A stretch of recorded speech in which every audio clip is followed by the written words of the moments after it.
សួស្តីបងប្អូនទាំងអស់គ្នាថ្ងៃនេះសូមចែករំលែកនៅមេរៀនដ៏សំខាន់មួយដែលបរមបុរាណយើងបានបង្រៀនអាចនិយាយថាជាគុណធម៌ដ៏ខ្ពង់ខ្ពស់ឬមួយគឺជាមេរៀនដ៏ខ្ពង់ខ្ពស់ដែលយើងគួរតែយល់ដឹងហើយអនុវត្តនៅក្នុងដំណើរជីវិតរបស់យើងនៅពេលដែលយើងអនុវត្តនៅមេរៀនទាំងនេះហើយមិនថាយើងទៅណាមកណាមានមនុស្សឬក៏ទេវតាតាមស្រឡាញ់តាមថែរក្សាឬក៏យើងប្រើពាក្យថាចូលចិត្តជាមុនស្នេហ៍មួយដែលបណ្ដោះចេញពីសកម្មភាពខាងក្នុងផងហើយបណ្ដោះចេញអំពីលក្ខណៈខាងក្រៅផងដែរហើយខ្ញុំជឿជាក់ថាអ្វីដែលកើតឡើងមកគ្រប់យ៉ាងសិតតែមានហេតុនិងផលជាក់លាក់ព្រោះមេរៀនមួយចំនួនដែលបុរាណបានបង្រៀនមកវាជាមេរៀនអមតៈដែលយើងអាចមើលរំលងនោះទេទោះបីយើងរស់នៅក្នុងសម័យបច្ចេកវិទ្យាដ៏ទំនើបប៉ុណ្ណាក៏ដោយការដឹងគុណណាក៏ចង់ឃើញហើយវាកើតឡើងគ្រប់កលៈទេសៈទាំងអស់ការចេះជួយគ្នាក្តីការមានអព្យាស្រ័យចំពោះគ្នាក្តីមិនថានៅក្នុងកលៈទេសៈណាឬមួយសម័យកាលណាក៏ដោយគឺត្រូវតែមានគ្រប់កលៈទេសៈទាំងអស់ម្ល៉េះខ្ញុំគិតថាមេរៀននេះជាមេរៀនមួយដ៏សំខាន់ជាគុណធម៌មួយដ៏សំខាន់ដែលខ្ញុំចង់ចែករំលែកជាមួយបងប្អូនទាំងអស់គ្នាឲ្យការជាប្រយោជន៍នៅក្នុងដំណើរជីវិតជាមួយខ្លួនឯងជាមួយគ្រួសារឬមួយជាមួយសង្គមដែលយើងកំពុងតែរស់នៅក្នុងមេរៀននេះជាចំណងជើងយើងឲ្យឈ្មោះថាមុនស្នេហ៍ទាំង7យ៉ាងនាំឲ្យរាសីខ្ពស់ត្រដែតមានន័យថានៅពេលដែលយើងអនុវត្តបែបនេះជារឿយរាសីរបស់យើងនឹងខ្ពស់ត្រដែតរាសីរបស់យើងនឹងប្រសើរឡើងមានន័យថាវាជាការលើកទឹកចិត្តមួយដ៏ខ្ពង់ខ្ពស់ហើយគឺជាការអធិដ្ឋានចិត្តមួយដែលបណ្ដោះចេញអំពីការបង្កើតនូវមេត្តាចិត្តបណ្ដោះចេញអំពីសកម្មភាពទាំងឡាយណាដែលប្រកបដោយមេត្តាហើយប្រកបដោយភាពវៃឆ្លាតផងដែរអញ្ចឹងដើម្បីឲ្យការជាប្រយោជន៍ហើយមិនចង់ឲ្យបងប្អូនខាតពេលវេលាយូរនោះសូមស្ដាប់ជាមួយខ្ញុំទាំងអស់គ្នាពីទី1រហូតដល់ទី7ដើម្បីឲ្យយល់ច្បាស់ហើយយកទៅអនុវត្តរៀងខ្លួនគ្រប់គ្នា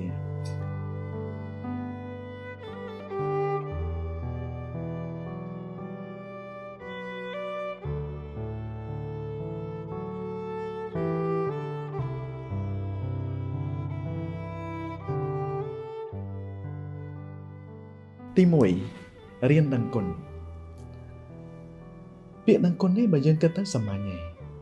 ប៉ុន្តែបើសិនបើយើងយកមកអនុវត្តមែនទែនណាវាពិតជាមានសារៈសំខាន់ខ្លាំងមែនទែនអ្វីគ្រប់យ៉ាងនៅពេលដែលយើងចាប់ផ្ដើមវាជាមួយការដឹងគុណធ្វើជាមួយការដឹងគុណយើងនឹងរីករាយជាមួយវាហើយរបៀបនៃការធ្វើរបស់យើងយើងនឹងដាក់កាយចិត្តធ្វើឲ្យប្រសើរជាងធម្មតាបុរាណបានលើកឡើងថានៅពេលដែលយើងដឹងគុណប្រៀបដូចជាយើងបើកចិត្តទូលាយទទួលយកពរជ័យអំពីមនុស្សជុំវិញខ្លួនឬមួយទទួលយកពរជ័យអំពីសកម្មភាពដែលយើងកំពុងធ្វើផងដែរម្ល៉េះហើយបានលោកដាក់ការដឹងគុណហ្នឹងរៀនដឹងគុណហ្នឹងនៅទី1ទី2រៀនអព្យាស្រ័យចំពោះគ្នាទៅវិញទៅមកនៅក្នុងដំណើរជីវិតរបស់យើងគ្មាននរណាម្នាក់ល្អគ្រប់គ្រាន់គ្មាននរណាម្នាក់ល្អពេញលេញនោះទេម្ដងម្កាលតែងតែមានកំហុសកើតឡើងតិចតួចមិនថាជាមួយកន្លែងការងារឬនៅកន្លែងក្រុមគ្រួសារក្តីវាតែងតែមានការឆ្គងតែងតែមានកំហុសម្ដងម្កាលហើយបើសិនបើយើងអាចអព្យាស្រ័យឲ្យបានក៏រៀនអព្យាស្រ័យឲ្យណែនាំដើម្បីកុំឲ្យបុគ្គលនឹងបង្កើតនៅកំហុសម្ដងហើយម្ដងទៀតហើយអ្នកដែលបង្កើតកំហុសក៏ដូចគ្នាដែរនៅពេលដែលខ្លួនដឹងថាខ្លួនបានបង្កើតកំហុសហើយក៏រៀនបង្វែរកុំឲ្យមានកំហុសនឹងកើតឡើងម្ដងហើយម្ដងទៀតម្ល៉េះហើយការរៀនអព្យាស្រ័យចំពោះគ្នាទៅវិញទៅមកនេះគឺជាគុណធម៌ដ៏សំខាន់ខ្លាំងមែនទែនព្រោះនៅពេលដែលយើង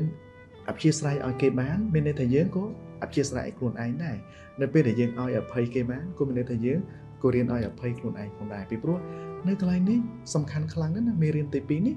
មានន័យថានៅពេលដែលយើងឲ្យអព្យាស្រ័យបានទោះតែយើងជាមនុស្សមានភាពអត់ធ្មត់ដែរបានយើងរៀនឲ្យអព្យាស្រ័យបានយើងរៀនឲ្យអភ័យបានទី3រៀនអោនលំទោន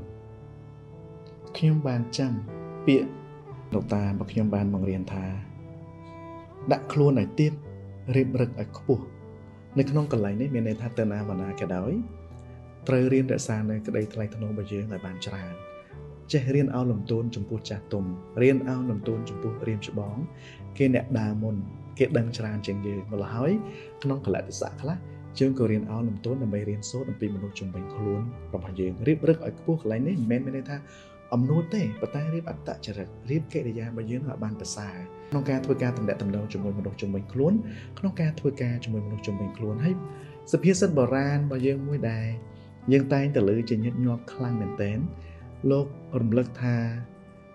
ងើយស្កកអោនដាក់ក្របនៅក្នុងចំណុចនេះហើយតើណាបណ្ណាត្រូវរៀនអន់លំទោនត្រូវរៀនចេះបន្ទាបខ្លួន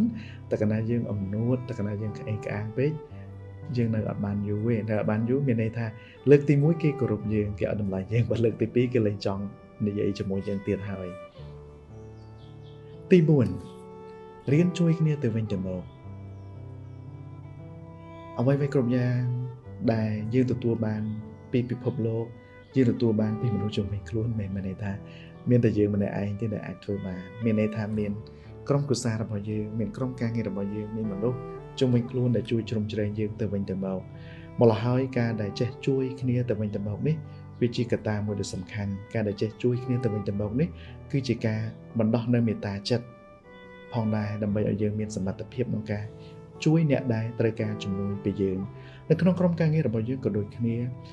កិច្ចការខ្លះនៅពេលដែលយើងធ្វើហើយបើគេសុំស្នើឲ្យជួយយើងអាចជួយបានក៏ជួយទៅ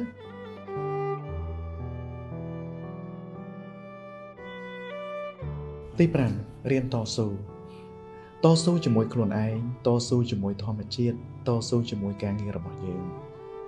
ជីវិតរបស់យើងអាចប្រសើរទៅបានអាស្រ័យលើការតស៊ូព្យាយាមរបស់យើង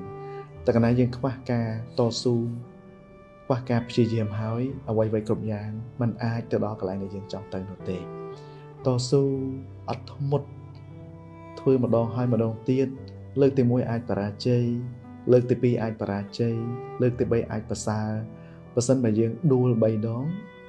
ផ្ដល់កម្លាំងចិត្តងើបឈរឲ្យបាន4ដងមានន័យថាយើងអាចបន្តទៅមុខទៀតបានហើយទី6រៀនផ្ដល់ក្តីស្រឡាញ់ចំពោះគ្រួសារចំពោះមនុស្សជុំវិញខ្លួនហើយផ្ដល់ក្តីស្រឡាញ់ហ្នឹងគឺរៀនផ្ដល់ក្តីស្រឡាញ់ចំពោះខ្លួនឯងជាមុនយើងខ្លាំងប៉ុណ្ណាក៏ដោយពូកែប៉ុណ្ណាក៏ដោយបើសិនបើគ្មានក្តីស្រឡាញ់ចំពោះខ្លួនឯងឬគ្មានក្តីស្រឡាញ់ចំពោះគ្រួសារនោះទេយើងមិនអាចលូតលាស់បានយើងមិនអាចរីកចម្រើនបានខ្លាំងក្លានោះទេព្រះសម្មាសម្ពុទ្ធសម្ដែងថាណដ្ឋិអត្តសមង្ពេមੰពុំមានក្តីស្រឡាញ់ណាស្មើនឹងការស្រឡាញ់ខ្លួនឯងអញ្ចឹងនៅពេលដែលយើងចេះរៀនស្រឡាញ់ខ្លួនឯងមានន័យថាយើងក៏មានសមត្ថភាពក្នុងការផ្ដល់ក្តីស្រឡាញ់ដល់ក្រុមគ្រួសារនិងមនុស្សជុំវិញខ្លួនរបស់យើងផងដែរហើយកន្លែងនេះមិនមែនមានន័យថាអាត្មានិយមនោះទេអាត្មានិយមមានន័យថាធ្វើអីគិតតែពីខ្លួនឯងចង់បានអ្វីៗគ្រប់យ៉ាងជារបស់ខ្លួនឯងប៉ុន្តែនៅពេលដែលយើងរៀនផ្ដល់ក្តីស្រឡាញ់នេះមានន័យថាផ្ដល់ក្តីស្រឡាញ់ដល់ខ្លួនឯងហើយក៏រៀនផ្ដល់ក្តីស្រឡាញ់ទៅដល់មនុស្សជុំវិញខ្លួនដល់ក្រុមគ្រួសាររបស់យើងហើយដល់សត្វផងដែរហើយកន្លែងហ្នឹងគឺយើងរៀនបណ្ដោះនៅមេត្តាចិត្តពីព្រោះថាទីបំផុតទៅយើងអាចយកឈ្នះមនុស្សខ្លាំងបានយកឈ្នះមនុស្សគ្រាន់បើបានគឺដោយសារមេត្តានោះទេមិនមែនដោយសារយើងខ្លាំងទេអញ្ចឹងមេត្តាគឺជាកត្តាមួយដ៏សំខាន់គឺជាគ្រឿងផ្សំមួយដ៏សំខាន់ក្នុងភាពខ្លាំងផងដែរ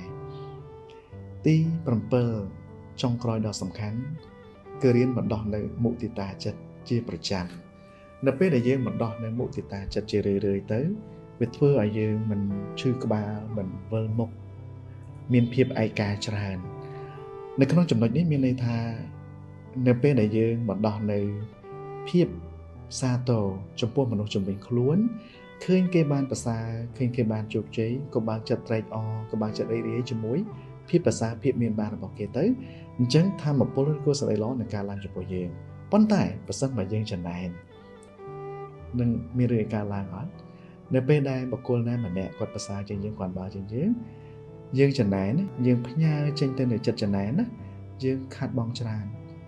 វាអាចធ្វើឲ្យយើងគេងមិនលក់ស្រួលអាចធ្វើឲ្យយើងញ៉ាំអត់ឆ្ងាញ់អាចធ្វើយើងអត់សប្បាយចិត្តជាមួយខ្លួនឯងនៅក្នុងចំណុចនេះហើយដែលបុរាណថាកុំប្រៀបធៀបច្រើនតែកាលណាយើងប្រៀបធៀបច្រើនពេកវាធ្វើឲ្យយើងអត់សប្បាយហើយការប្រៀបធៀបមនុស្សភាគច្រើននៅពេលដែលប្រៀបធៀបខ្លួនឯងជាមួយអ្នកដទៃតែងតែបង្អាប់បន្ទោសខ្លួនឯងតែងតែលើកតម្លៃអ្នកដទៃគ្រាន់បើជាងខ្លួនចំណុចនេះហើយមិនមែនមានន័យថាមិនអោយប្រៀបធៀបទេប្រៀបធៀបចុះក៏ប៉ុន្តែនៅពេលដែលយើងប្រៀបធៀបយើងបើកចិត្តរៀនថាមិនបានគេទៅដល់កន្លែងហ្នឹងមិនបានគេប្រសើរជាងហ្នឹងពាក្យនេះគឺជាពាក្យមុទិតានៅក្នុងព្រហ្មវិហារធម៌ទាំង4ហ្នឹងមួយនៅក្នុងចំណោមទាំង4ហ្នឹងមុទិតាហ្នឹងគឺរៀនបណ្ដោះនៅការសាទររៀនបណ្ដោះនៅការត្រេកអររៀនបណ្ដោះនៅភាពរីករាយ ចំពោះការមានបានរបស់អ្នកដទៃអានឹងគឺជាធម៌ពលដ៏អស្ចារ្យមួយនៅក្នុងការដឹកនាំជីវិតរបស់ខ្លួនហើយតើកណាយើងព្យាយាម compete ព្យាយាមប្រកួតប្រជែងច្រើនពេកវាធ្វើឲ្យយើងអត់សុខទេសរុបសេចក្តីមកវិញទាំង7ចំណុចនេះខ្ញុំគិតថាជាគុណធម៌ជាមេរៀនដ៏សំខាន់មួយដែលយើងមិនគួរមើលរំលងនោះទេម្ល៉េះហើយប្រសិនបើ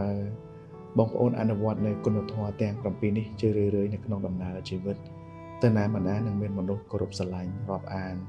ហើយក៏មានទេវតាដែលជាសមាទិដ្ឋិមានការរាប់អានមានការផ្ដល់នៃក្តីស្រឡាញ់ចំពោះយើងផងដែរចង់បញ្ចប់ខ្ញុំសង្ឃឹមថាការចែករំលែកនៅមេរៀនដ៏មានគុណតម្លៃតាមបែបបុរាណនិងព្រះពុទ្ធសាសនា7ចំណុចនេះនឹងមានសារៈប្រយោជន៍ហើយនឹងការជាប្រយោជន៍ដល់បងប្អូនគ្រប់គ្នាអរគុណច្រើន